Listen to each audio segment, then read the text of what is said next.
If you're in the set 16 waiting room for TFT and you're bored with currently set 15 KO Coliseum, you definitely should check out the 7.5 revival for Dragonlance. Set 7 was one of the most beloved and hated sets at the same time. People really thought some of the designs were super cool and epic. There were so many impressive comps and crazy combos, but it was also competitively sort of a balanced disaster. But that's okay, because in a revival setting, you can play all the fun comps without feeling the need to climb, and you can get a bunch of rewards. But if you haven't played that set, or maybe you forgot, it's pretty hard to remember what was actually good. So let's go ahead and hop into everything that you need to know for the set 7.5 revival tier list with TFT Academy. Here's my 3 tips that you must know in order to play the set 7.5 revival. Tip number 1, make sure to always start with some kind of econ, and preferably through an econ trait and maybe even an econ augment. This is because the set is really expensive. Dragons cost 6, 7, 8 gold, and if you're rolling for them and holding dragon, if you're holding dragon pairs, you could have 30, 40 gold in the roll down, and you're rolling for something like a dual dragon setup. You hold 2 pairs and you roll twice and you're done rolling. So the set's really expensive. There are 3 econ traits. One is Astral, which I think is generally the most versatile. Lagoon, which is a good econ trait, but it kind of requires you to snowball. And Shimmer Scale, which is item dependent. Some starts are really good. If you get like Mogul's Mail, you can farm a lot of gold, but you shouldn't be playing around things like Gamer's Blade unless you have the attack speed. So just try to go for an econ start of some kind, and in the worst case scenario, take an econ augment. Tip number 2 is think about your power items. Power items being things like radiant items and artifacts being very, very strong, specifically because you can concentrate them on your dragons. While we do have some comps that say that are artifact dependent, like if you have Olaf, for example, he's really insane if you have some of the artifacts like Titanic Hydra, Rapid Fire Can't, Defiance. This is also very much true on a bunch of dragons as well, because your dragons are essentially twice as powerful as the average unit. And so if you can concentrate things like artifacts, radiant items, or maybe even things like a Crown of Demacia or these special items that can give you a ton of power, that's going to go a really long way. So try to take those power items like a Radiant Refractor, or Radiant Relics, Portable Forge whenever you can. And of course, the emblems too. Emblems have really good power concentration into those units. In fact, you can see that we're building like a pretty large situational setup around different champions and emblems, and we'll continue to add that throughout the entire set revival. And then tip number 3 is you're going to 3-star a lot of things. And that's just because it sort of goes back to point number 1, which is econ is going to be driving your options, because you have things like Astral, Lagoon, and Shimmer Scale. But also because in set revival, everyone's going to be playing a little bit more greedy and try to go for the specific comp. So your win condition a lot of times is to 3-star like everything. And so you're going to look at comps, for example, where you play Guild, where you have, Hecarim, Jace, and Xayah. But we also have something like Zippy 3, and we have items for everything. In a set like this, you're going to actually get a lot of chances to 3-star a ton of stuff for your win con. And there's also not a lot of clarity on what the bag size is for set revivals. There's belief that maybe bag sizes are a little bit bigger. Even if that's not the case, though, you're still just going to generally have so much econ because of the way the set's designed that you should be trying to pursue 3-star 4 costs pretty often, 3-star dragons pretty often, or if you're playing Shimmer Scale, 3-star 5 costs pretty often. So definitely chase that as your win condition if you are in position to do so. And the other thing about this tier list is that it's a set revival. So in the end, if you really love playing some of the bad comps, and I put that in quotation marks because in C tier, sets data is not very good. I played it one time and it felt okay. I actually got a top 4, but it didn't feel like a good top 4 because like one person was AFK. But if you want to have fun with it, you can totally have fun with it. I would definitely just play whatever is fun. In the end, this is just a fun set revival. You get progress on the leaderboard just for playing the game, so don't feel like you have to be a meta slave. But we will break things down based on tiers, so let's go ahead and dive into it. The very best comp in the game, in my opinion, is Olaf. I think Olaf is just really strong throughout all phases of the game. You can preserve a lot of HP by killing things. Olaf actually sides in really well with Jade. Jade is the strongest early game trait combat-wise. And it's largely because a lot of people are also greeting. Remember, stage 2, people tend to play a bunch of like Astral, Lagoon, Shimmer Scale, so they play weaker boards for econ. And that actually might be something that feels bad because you're not getting the Olaf passive to trigger, where you don't get the death and permanent AD scaling. But that's okay. Important to note that you can even find a way to have both worlds where like Olaf can die and you play around like a Jade. You can have Olaf not hold items, put items on like a Wukong 2 instead, and then have Olaf be dying a little bit before he starts to scale out of control. The thing that really makes Olaf way crazy, though, is Artifact. If you get Artifacts on Olaf, this dude pops off. Also, if you get items on him, I think he's like really good in the Bruiser Whisper setup if you get a Whisper emblem on him as well. So Olaf is really good with the special power items. So make sure to look for those if you can. We only can list 6 here in our alternative builds, but I think he's good with like 9 or 10. So the reality is you can't really miss. If it sounds like it could be good on Olaf, chances are it is. He's just super nutty. And he also just does so much bonus damage against, you know, a bunch of these dragons. One thing to know is that his bonus magic damage from ScaleScorn is magic, and we don't really have Shred listed, but that's because he's paired with Whispers, and Whispers actually provides a lot of Shred for every team that's played in. So that is one of the nice things about Whispers, and kind of OP, honestly. The fact that it gives you Shred and Sunder doesn't have you, it just gives you a bunch of item efficiency.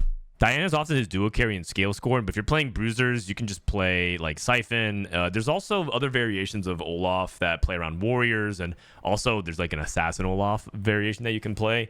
All of them are like fine. Just make sure you have a duo carry. That actually is kind of like the 4th bonus tip that I should write, is that you should always be thinking about duo carry. But that's kind of like a fundamental rule across all TFT now. There's very, very few comps that you can truly play one carry. Although there is one of those coming up later on, which I think a lot of people are playing up against. Comp number 2 is Jade. Jade is just extremely stat efficient, and Jade vertical is extremely powerful. Even if you just 2-star everything, you don't go for any 3 stars.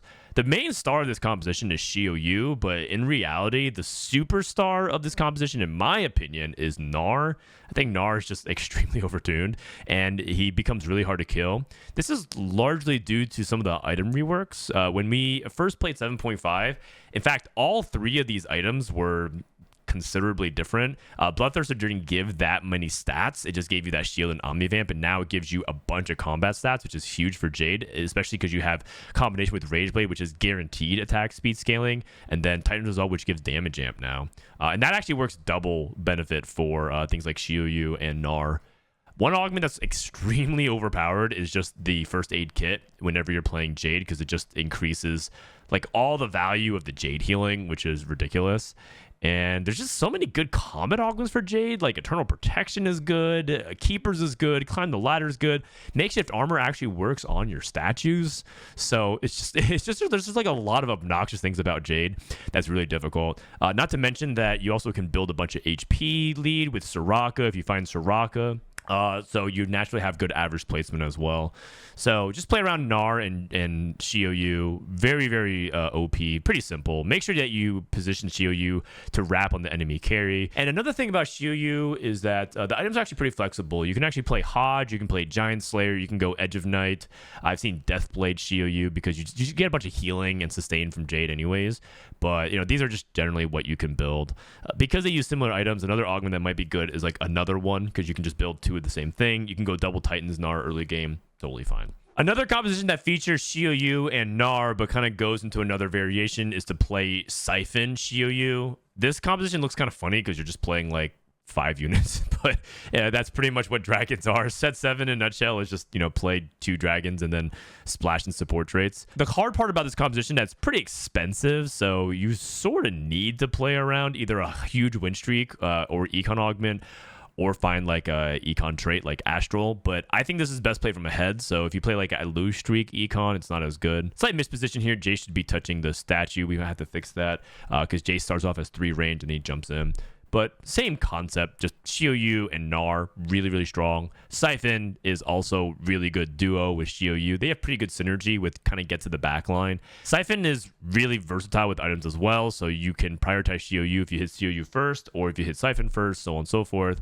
But pretty effective, and then use Pantheon as your tank. If you don't have Pantheon, you can tank Silas, just activate Whispers of some kind, and just try to stall out until you can get there. The really nice thing about this composition is that you don't have to actually go to 9 to unlock basically most of its power. A lot of compositions here kind of need to get to 9 because the 5 costs or the 5-tier rarity, because some of them are 8 costs, are really important. So some of the things like Guild, for example, or some of these other compositions really need to unlock level 9. This can just roll an 8 for a really long time, and I think it's probably the most OP thing about it, which is that you can just roll to 0 and 8, have a very effective composition, and basically be competitive even with level 9 boards. Over to the A tier, the most common composition you'll see is like some sort of Guild flex, and the most common setup is Guild Xayah. Xayah is just basically the attack speed carry, similar to Ashe in set 15 right now, the KO Coliseum, where you go Rageblade, Kraken, +1. A lot of times you play Deathblade, you go Giant Slayer, pretty versatile. You can even hold anti-heal if you have like red buff and you're playing around that. But if you have a Guild emblem, it's really good. Guild is kind of like Heavenly, Divinicore, those kinds of traits in the past, where the more you play it, the more Guild bonus you get. Kind of like Star Guardians of this set. If Star Guardians affected their whole team, they all just kind of bring something to the table. And Xayah is really, really good with that. The thing about this comp is that it's sort of the sum of its parts. Even though you carry Xayah, items on Jace do kind of matter. Items on Zippy can also matter a lot. In fact, you end up sometimes just going for like Zippy 3 while rolling for it and giving Zippy items. They both use very similar stuff, which is fighter items. They both like Bloodthirster Titans, but Jace is AP, just important to note. Jace wants like Jewel Gauntlet, while Zippy would want something like, you know, Deathblade or Infinity Edge. Not that you're going out of your way to build that, but just a small differentiation in terms of their approach. You can also just play things like these gloves. One augment that I think is really good in this composition is Loot Master. This is just a lot of items. So if you can activate this early with a Sejuani and a Twitch and finding a third guild of some kind, that would be absolutely huge. So definitely worth thinking about. The other variation of Xayah that I think is a little bit worse, I mean, B tiers, again, tiers are just kind of relative in set revival. You can pretty much win with any comp, but it's Ragewing Xayah. The number one reason why I think Ragewing Xayah is weaker than Guild Xayah is because you are gated by Shyvana to unlock your power. So if you can find a way to get to Shyvana, it's good for the composition, because Shyvana obviously spikes it with maximum Ragewing. You get a ton of attack speed, and you also Shyvana just does massive AoE with Morello. I think Shyvana is the best Morello holder in the game. So if you're able to get that, very, very good. But the reason why Guild is just more consistent is you don't really need Bard to get everything online. You have a lot of versatility, and Guild's also flexible. Ragewing's pretty narrow, and it's powerful, but you just need to kind of hit everything. And if you don't hit Shyvana, your comp is a lot worse. So I personally prefer Guild Xayah over Ragewing Xayah, but I mean, play whatever is your better opener. The one thing I want to talk about Ragewing is that it's not mana gated, it's rage gated, and it's based on attack speed. So if you have attack speed augments of any kind, we put like a couple examples like Best Friends and Pumping Up. Those are quite good for Ragewing, so just keep an eye out for those if you have an opportunity to play it. Shapeshifters are really good, kind of going back to our core S tier, which is Gnar is insane right now. And Shapeshifters is good. It's just like, let's say you have like we probably should write it here, but like a Caretaker's Ally. Like if you get Gnar 3, you might just push levels and play Shapeshifters. I think this is just like a little bit worse than Jade, because I think Jade's just busted, but it's basically the same concept. But instead of playing Shioyu, you're playing Shyvana for a Shapeshifter, and just kind of abusing the fact that Shapeshifters and Gnar specifically very overtuned. One augment that I think is really good with some of these like beefy, impossible to kill units are Electrocharge. This is an augment that does damage if they receive critical strikes. And there's a lot more crit in the game now. Like, you know, people build Nashor's Tooth, for example. That has a little bit of crit, even though there's no glove item. So just keep in mind that Electrocharge ends up being pretty high value, because Gnar kind of gets into the fray and is difficult to deal with. The augment that I really love is Beast Den. I think this augment really triggers, like, you should be playing Shapeshifters, and just has really high value on Gnar specifically. So yeah, if you just find an opportunity to play around Shapeshifters Gnar, just jam it, and yeah, you'll find a lot of success. Also, you're gonna see like Loot Master be tossed into a bunch of comps, just because a component every 3 combats is just gross. Like if you can get it early, I mean, Loot Master enables everything, but part of why is that you want to cap really high by itemizing all your dragons and everything like that. So if you find Loot Master and you haven't ever reason to play 3 guild, you should go for it. Seraphine Graves is a composition that actually has lived in infamy, because this composition was so gross when it was really good the core thesis is that Seraphine will continue to shield the team and keep everyone alive while giving them bonus magic damage. And that might not seem like a lot, but if everyone's doing 50 bonus magic damage, and the fact that Morello actually triggers off of that bonus magic damage, everyone anti-heals, everyone burns, and it just kind of whittles things down over time. So your strategy is have a ton of resistances through like Mystic, shield the whole team, heal the whole team, and then burn them down over time with things like scaling and inevitability. And then your cleanup, your Jander's Graves, give him Titan's Beat, T-Stairs Graves, gives him, you can give him Edge of Night, Infinity Edge Hodge. You can just give him like any leftover AD. He's not that important. In fact, I've seen people play just like, you know, Deathblade, Giant Slayer, just like these random items on him. As long as he has survivability. The thing about Graves is sometimes he just like dashes and dies because he does have 3 range. It can be a little bit awkward at times. So just make sure he doesn't die. The key to this comp is make sure you get early game Lagoon going, because if you get early Lagoon going, that's how you snowball all the rewards and get all the items. And then the other thing is Seraphine grants shield within hexes, so you kind of want to keep things compact. Within 2 hexes, technically you could have Zeri move 1 over, you could have Bard move 1 over, you could have Zara move 1 over, but you know, there's some augments like Keepers that you would want to do that. So just general default positioning. And you can also move all the way to the left and all the way to the right depending on how you play. Like you can play all this in the left corner, you can play all of it in the right corner. But this composition is still very good if you get online. And another composition where you could roll on 8 for a really long time because you don't need to have Bard to get your power spike. So very, very efficient there. And then if you love maximum cringe, there is one assassin build. If you love assassins, they're back. I personally think this is the best Rengar build, which is Double Trouble, where you play just a bunch of assassins and you get Double Trouble value on them. You can activate Rel with Dark Flight and give items to your Rengar. In fact, there's one Rengar augment, Relic of the Past, which gives you a Dark Flight Zeet, and that also is what enables this Dark Flight Rengar build as well if you want to play around Swain and play around Rengar that way. But this is like, you know, a couple of Rengar variations that you can think about. Pretty straightforward. Just play your best board. I like playing Astral in this setup when I need to like econ up, because this comp's pretty expensive, right? You need to hit Rengar 3, hit multiple copies of it. You need to roll pretty aggressively to get a stable board. So I just play like early Astral, or if you just play Dark Flight, you can play early Dark Flight Sacrifices, and yeah, basically jump on enemy backline carries. And it's set revival. A lot of people are not going to position correctly. The thing about Rengar that I think holds them back is that the best meta comps right now are fighters, like people that just can take melee. So Olaf is really good, can duel Rengar. Shio Yuanar, really good, can duel Rengar. That's just going to be really hard for Rengar to like really thrive. Rengar will do a lot better into a lot of these mage-based matchups where there's like one unit in the back that tries to stay safe. Lee Sin. Oh man, this composition is going to be really popular in set revival just because, I mean, I guess people just really love kicking things, and it's a really funny comp because Lee Sin can just like 1v9 everything if you build him correctly. Give him the Dragon Mancer buff, put him in the center. If you have Find Your Center, is really, really good. There's a couple of like other things that might not be listed here that could be also really strong. The reality is Lee Sin with the Dragon Mancer buff is just awesome. He just kicks everything. The position does matter with him like a lot. Sometimes if you don't have things like Find Your Center, just, you know, put him in the corner and have him like hit maximum enemies with his kick. He also shreds for himself, which is also awesome. Like, so you don't have to build shred as a priority, which is very, very nice.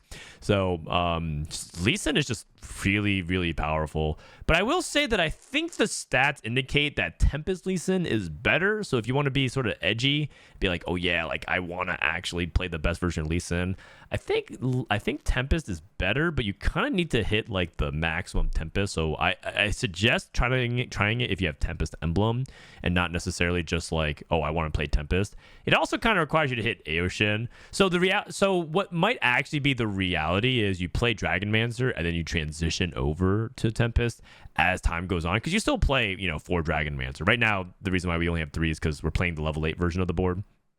We have 7 units, level 8, but if you get to 9, you play 4 Dragon Mancer. So you might just transition, like you sell Karma and Kaisa, and then you play like some of these Tempest and then transition over. And that'd probably be your win condition later in the game. Lagoon is the other really popular comp, but the thing about Lagoon is that you just need to snowball, and it's just one of those compositions where you have to get ahead and stay ahead. It reminds me of Conquerors from set 13 Into the Arcane, where Conquerors, when you played, you needed to like kind of hit on curve and hit Mbessa and Mordekaiser in order to snowball your rewards. this feels very similar to me. It's like you need to hit Soam and Neela sort of on time. Otherwise, you're just not going to be able to get the maximum cash outs for Lagoon. But it is good. And Lagoon is also just good to open. You could totally just play Lagoon AP and then see what rewards you're getting. And if you're able to snowball your lead, stay in Lagoon. If not, pivot out into something else. Maybe play Seraphine Graves or, well, I'm looking at it right now, and AP is not very good. So maybe just stay in Lagoon. But the idea is you can just like play Lagoon early and see what you get. Lagoon also does pretty well with the emblem because you can get to 9 Lagoon, and 9 Lagoon is quite good. Obviously, 12 is really good. Every vertical is really good, but 9 Lagoon is quite good if you can get to the late game state. And you should be able to hit all those board because Lagoon gives you so many rewards. So definitely a really fun composition. One thing that I think a lot of people forget is that Soam is quite good with Morello, and if you can get Mage going on him, it does a ton of damage. So, but then in the late stages of the game, you can totally have Morello moved off of Soam and then put AP on them. So that's just one thing to consider, one bonus tip. Now that I think about it, I think B tier has the 3 most popular comps because Astral Reroll is also extremely popular. I think people just love the Astral farming. It's just a fun thing to do. Mostly when you play Astral Reroll, it's like centered around Lux. It's not very good because you kind of have to hit everything and get to Aurelion Soul.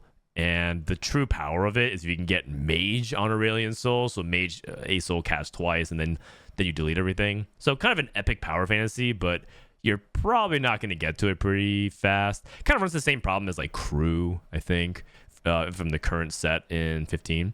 Just really hard to get to the end game state. It's actually extremely similar the more I think about it. It's like it really depends on hitting your 3 stars early, farming that econ, getting to your 3-star 3 cost instead of Varus at Ziggs, and getting to Twisted Fate instead of Aurelion Soul. So just like just a very similar dynamic. Need econ, need to snowball, definitely need to get going. But if you can get there, the top end's pretty cool, but you're probably going to lose to something else better. Also, because it's a mage, it kind of suffers into some of the problems with some of these other bruisers that can just get to the backline and tank it. Somewhere around here is where we're starting to enter like the territory of compositions that just aren't very real, or they're super situational. So we're just going to blaze past it. This 6 Dragons comp is basically like if you hit the dragon augment. We actually didn't list it here, but there's like dragon soul, and your team gets +1 dragon. If you can find a way to get 6 dragon, your dragons ascend, and they basically become unkillable. They basically become like another star level higher, impossible to deal with. You just play 5 dragons of any kind, but the best dragons are all the 5 costs because they scale the best. So you could play 6 dragons with Xiaoyu and Soy'Fen and everything else, but this is just generally the best way to do it. In my opinion, some kind of econ is mandatory. I think Shimmer Scale might actually be just as good as Astral, if not better, because Astral just gives you a little bit of gold, but Shimmer Scale lets you scale. So I would probably try to go for 6 dragon. But again, it's an impractical comp, so something you pivot into. Cavalier Yasuo is quite good, but requires you to hit a Cavalier emblem, requires you to kind of get to Yasuo, requires you to have like a pretty good Mirage. I think Dawnbringer Mirage is the best, but maybe you can play other Mirages like Pirate or something else. Totally fine. But yeah, all these are like conditional. In fact, this probably should go to the situational tier. Some quick comments about C tier. I think Set is pretty bad unless you have artifacts. He is great with a wide range of artifacts, so I would be thinking about Portable Forge, Living Forge, something like that with Set. Xayah is just pretty much just whether or not you have Xayah snowballing. Very similar to actually this set. Just you need to have Xayah 2 early, snowballing. In this case, you need to be snowballing Lagoon. And then Shimmer Scale is just really hard, actually. I think this is one of the most fun econ traits ever made, but it's sort of like you have to be hitting the good things at the right time. Like if you have Draven's Axe and a Rage Blade, extremely powerful because every time you attack, you get 100 stacks, you get a 10 golden item component, but you kind of need Rage Blade and you kind of need to have things be safe. So that's like one of the conditions for Shimmer Scale. But the reality is there's several things like that. So it's just a really hard comp, and the stats on it are really bad. The reason why I put it at C is just you're very likely to struggle and not get the full cap. But if you can get the full cap, it is insanely powerful. So just try to master it, learn every item opener, and cash out all the rewards. It's very, very powerful if you can get to the full Shimmer Scale. And the win condition, as we talked about at the beginning of the video, is very likely going to be 3-star 5 cost. 3-star Zoe is like a very common win condition in Shimmer Scale because she's really not played. I guess she's played in some of the mage comps, but not really played very often otherwise. And another thing you could do is just play for an uncontested 3-star 4 cost or 5 cost as well. You're going to have so much gold if you play this right to hit everything. like everything. Situational tier stuff, one of the best things you can go for is Whispers on specifically Duelist Xayah. It's just pretty situational. And the thing about Mirage is that they're just generally situational. That's why we don't really have like one comp for Mirage. It's more like if this Mirage is good with this interaction, we put on the tier list, because there's just too many different like, well, you don't generally play around Mirage unless it's good for a specific unit and a specific item. In this case, it's Whispers Xayah. Very, very good. Just basically like play Mirage and Whispers. Give Rageblade stuff. Whispers stacks on every damage instance. You get stacking AD and AP. Well, guess what? Xayah stacks it multiple times. Those 3 barrages all are individual instances of Whispers. Xayah just becomes insanely powerful with it. This was super broken back in set 7, so it's still broken now. Yone is really good with range. The one emblem that becomes to mind is Swift Shot, because Swift Shot gives you extension, but you don't have to play Swift Shot Yone. You can also play Scope Weapons Yone and play into Mirage. You also can play Rapid Fire Yone. So you have many items, artifacts, and augments that can enable Yone to have range. If you do end up playing Swift Shot, you don't have to play necessarily into Mirage. You can like flex in some other things like Guild and whatnot, but Yone generally wants to play around Mirage. And the best thing for Yone is Spell Sword Mirage, because Spell Sword says every time you attack, get some AP. Yone is a hybrid champion, so that scales his damage. But you can also play Duelist. You can also play other stuff as well. So honestly, it's pretty versatile. Just long range extension Yone is really good. Namzi is also a situational comp, because it just depends on whether or not you hit the variation of Namzi. That's quite good. So I think Evoker is the best Namzi. You could play Mage Namzi as well, but I think it's weaker. And Prodigy Namzi is generally not very important. And Candy Namzi is not very good. So I would just say that Evoker is the only version. If you do, it's a 3-cost reroll comp. Insane with Rig Shot, because you're playing for 4 3-costs. Very expensive. Oh, and SSF is very good. So make sure you get that. And don't build mana items on Namzi, because she gets it through Evoker.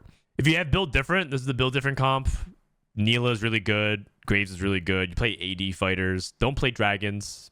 Just don't. Dragons are awful and Build Different. But just play all the 4 costs and some support utility units that are good. We have 2 hero augments that we can talk about. So one is Idas Touch. The stats on it are awful. I've never played it myself, but I've played against it. And it sucks from what I've seen. But it could be because no one knows how to build it. So the leading theory is that you kind of build it like Starfall Nico from set 15. So build it like, Jewel Gauntlet, Titan's Resolve, Edge of Night, and then build a duo carry. In this case, we have Yone as a potential duo carry because, you have Leona that ties in as a Mirage, and you can have that. But honestly, we don't know. The problem with Idas is that it doesn't do enough damage early, and you don't have a good duo carry because Idas can't deal damage unless you get 2-star. But it's a tier 4 unit that costs a lot of gold. It's just hard to get online, so it just struggles a lot unless you're snowballing with Shimmer Scale. Not entirely sure. Maybe you play Gnar reroll. In fact, now that I think about it, maybe just play Idas, Jax, Gnar, and you play Jade. So that could be something, but right now no one knows how to play around it, so that's why it's C tier. Very situational. The other hero augment is Nasus, Soul Eater. I think playing Vertical Guardians is a bait because you just don't have enough damage. So we recommend Shimmer Scale. Once again, no one knows how to build this board. Kind of bad at the moment. It probably needs a buff, but it just falls off late game because it just can't compete with the best stuff. So kind of hard. Last but not least, we have Dragonmancer Nunu. It's an old comp that a lot of people remember, but thankfully it's not very good in set revival. I think they just like nerfed it a lot and they kept that nerf variation, but this ran. This was one of the most complained about comps in the entire set that I think a lot of people complained about and even quit the set over, but you could play it. It's not very powerful, but you just put Dragonmancer Nunu, you put all the Dragonmancers and have Nunu consume everything. The only versions that I ever see succeed both in the stats and eye test is if you actually play Dragonmancer Lee Sin and you put Dragonmancer on Nunu as a duo carry. That can work. Maybe through their efforts combined, you can actually win some games, but overall, not very good. So just like a fun trip down memory lane. Not very reliable comp though otherwise. So there you go, the set 7 rundown in its totality. This set was just a bunch of chaos and mess and so much gold, so much power, a bunch of oppressive, ridiculous mechanics that just completely shut down things, a bunch of hard counters as well.